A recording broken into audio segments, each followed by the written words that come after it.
one name from the Democrat ranks that has the potential to be the person you're talking about. So What's going on, you guys? Today we have James Carville responding to Stephen A. Smith. Stephen A. Smith said he wants to be president. James Carville lets him know what he thinks. Let's get into it. From the sidelines, I must say.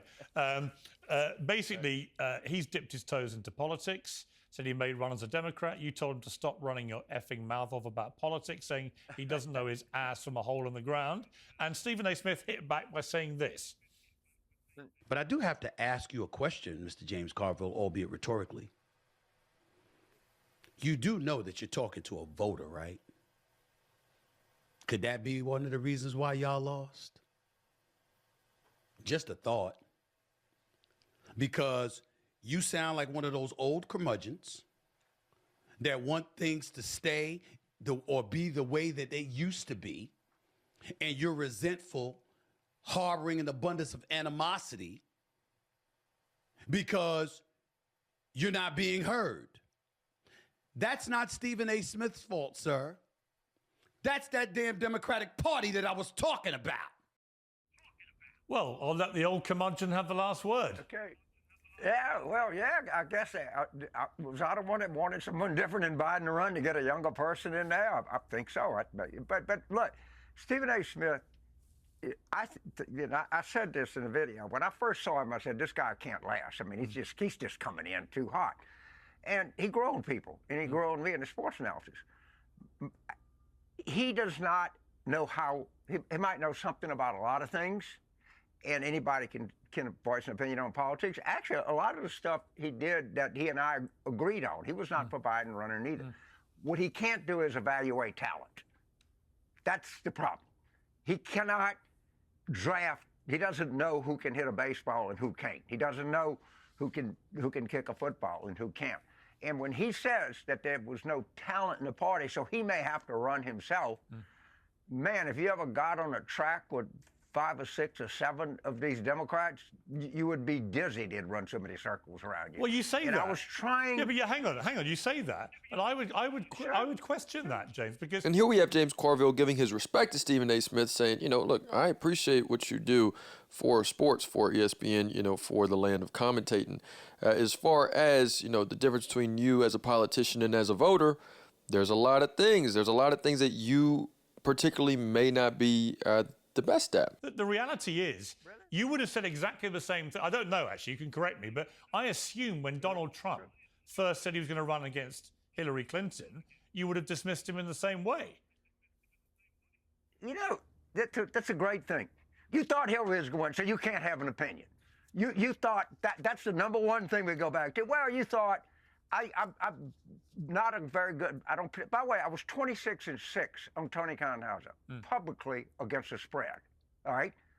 That's, so you at Piers Morgan and Stephen Smith said, well, you were wrong 6 times. We're not going to talk about the 26 times you were right. I actually gave you credit earlier. Okay, I gave you credit earlier for being right 26 times. But my point about Hillary Clinton was Donald Trump was not a conventional politician, nor is Stephen A. Smith. Could it be that the criticism that he's making about you is that actually the game has changed and you now, as Trump has proven twice, you can actually win the White House by being completely antithetical to normal political behavior? Okay. All right, let me give you a very rational thing. If you think that political talent, that the ability to communicate, the ability to frame an issue, the ability to draw a contrast, okay, the ability to speak eloquently to people in a language they understand is out of fashion, is old-fashioned, his time is past, then stamp the expiration date on me. Please do. But if you think that these qualities are essential to being successful in politics, then I have not expired. And I see people that have enormous potential currently in senior positions in the Democratic Party, and that's what I was trying to do in early July of 2024. Let's get these people out there and let people see them, because the image of this party right now is we're urban and we're old. And, you know, we do a pretty good job of validating that impression of people. And James Carville is saying that, maybe the democratic values need to get reestablished. Maybe we as a people need to see what are the democratic, the progressive values that make the party so great in the first place. But I don't think there's anything new in the ability to communicate, and they probably won't be for the long-term future. Final question. Very quick answer. Final question. Give me one name. Sure. One name from the Democrat ranks that has the potential to be the person you're talking about. So I'm a slip and slide here, and I'm going to equivocate in things you hate. I used to give 5 or 6, and then somebody would call and say, "Why didn't you mention me?" But if you look across at some of the governors we have, you look across even some of the senators we have, and you watch them communicate, I mean, these people are really good. I'll give you one name, but you wouldn't think about it. He's hardly the only one. Chris Murphy.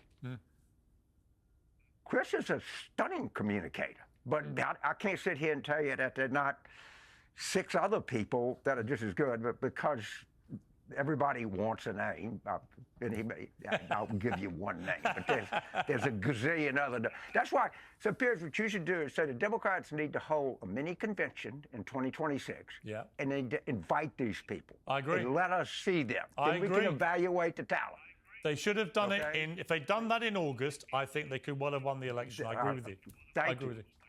You and I are great minds. We're across the Atlantic. We think alike. James Carville. So there we have it, you guys. We have James Carville saying no thank you to Stephen A. Smith, and yes to Chris Murphy. He is a senator in Connecticut, for those who may not know. But yeah, let me know what you guys think in the comments. It's another day in the progressive way. And I wanted to add something too, just more along the lines of like, we as a people, as the progressives, as the Democratic people, really need to come together to find out what our values are, to find out who is it that we want to be the face of the people, of our progressive class, of our progressive, of the movement. It's a very important, it's a very, very imperative that in the next few years, especially, that we find out how to turn this party around. That can save, that the Democratic Party is the only party that will be able to save us from the fascism, from the right, from whatever's going on, from all this tyranny that's going on right now in front of us. I know that people in the past have enjoyed, the independent parties, but if the independent parties could even share some of their ideology, maybe to mix with the progressive movement, so that maybe we can all come together to save the American people, to save all of us, because right now it doesn't seem like it's going to get any better. Especially the conservatives do not care about the American people. The conservatives really do just care about maximizing their own capital. They care about working the system to the best of their ability. But yeah, I just wanted to share that at the end of the vid. Let me know what you guys think.